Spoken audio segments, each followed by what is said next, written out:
This is the domestic briefing right here on Top Accolade News. We're starting with a focus on politics. Protesting against the outcome of INEC's recent ward delineation exercise, angry Itsekiri natives have shut down the Otumara flow section and blocked access to the Escravos Terminal in Warri, Southwest Delta State. Chanting solidarity songs, the demonstrators also stormed the Nigerian Ports Authority in Warri South, accusing the electoral body of unfairly handling the ward delineation in the Warri Federal Constituency. The NSA plus INEC intends to perpetrate, they must put into consideration three factors.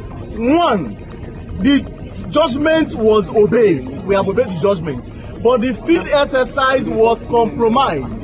In its entirety, there is no historical regard to even the guidelines that are provided to operate this exercise. The review and decision that they shall take shall by utmost importance and urgency reflect the true status of Warri Federal Constituency, where we the Itsekiris are not assumed to be majority, but we are indeed majority. The federal government knows this, and this injustice that has been perpetrated, if it is not corrected, I am declaring today that it will not be sustained. And going by this facility will be shut down. The protest, marked by high tension and strong ethnic sentiment, has sparked concerns over oil operation in the region. Moving to pension and welfare, retired police officers under the Contributory Pension Scheme stormed the force headquarters in Abuja, blocking the main entrance for hours in protest against what they called a killer scheme that has plunged them into poverty. The ex-officers, joined by counterparts in Edo and Kwara, demanded the police be removed from the scheme and called for the creation of a dedicated police pension board. How many times you don't go home? More than 3 times, 4 times. So any result come out? No result. So you dey go home? Let them remove us from Bencom. Let them remove us from Bencom and pay us our money, all our entitlement. Since 2007.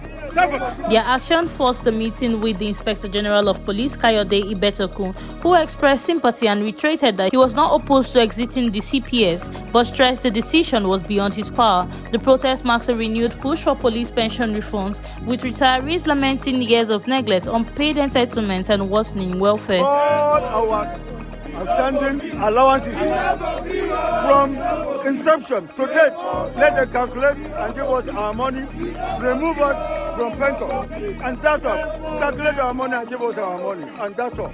We are not after anybody. We are not for violence. We are not for fighting. We are not for abusive language. Here, what we are here is very simple.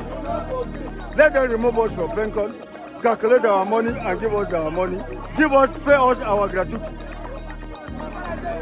That's all. Now in economy.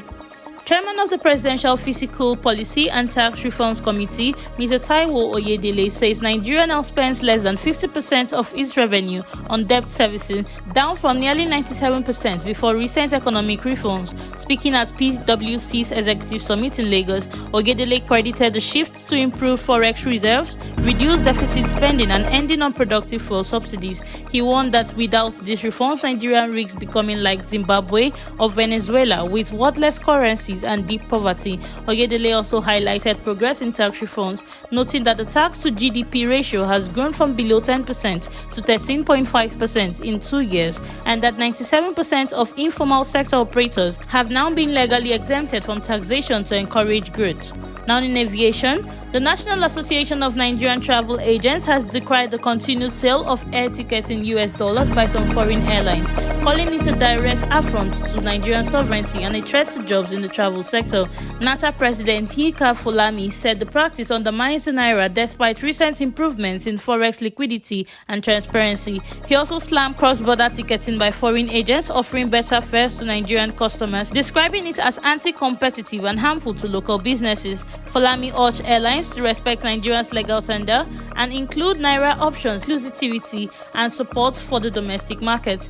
Now, in international relations, the United States has intensified its crackdown on visa fraud, warning that Nigerians caught with fake documents or found aiding illegal immigration will face lifetime entry bans and criminal prosecution. The U.S. Embassy in Nigeria, in a series of advisories, stressed that visa expiration does not determine a traveler's stay, which is set by custom officers upon entry. The warning follows recent tensions over reduced visa validity for Nigerians and comes as Nigeria also rolls out strict penalties for foreign overstayers, including a daily $15 surcharge and possible bans. The U.S. urges citizens in Nigeria to comply with the new immigration directives before the July 31st amnesty deadline to avoid sanctions. Now, moving to crime, the Catholic Bishop of Maiduguri Diocese, John Bakini, has hailed the Department of State Services and the Nigerian Army for the rescue of Reverend Father Afina and 10 women kidnapped by Boko Haram insurgents in June 1st in Borno State. Afina, who served as a priest in Alaska from 2017 to 2024, was adopted while traveling from Mubi to Maiduguri when his convoy was ambushed at a military checkpoint. Bishop Bakini, also CAN chairman in Borno, praised the gallant intelligence-led operation, confirming that no ransom was paid and all victims were rescued unhurt. Meanwhile, the SS operatives in Zamfara with army support rescued 32 additional kidnapped victims last week. That is the domestic news update. For now, on to Accolade News. Do stay with us for more domestic updates and development. I am Blessing Bassey.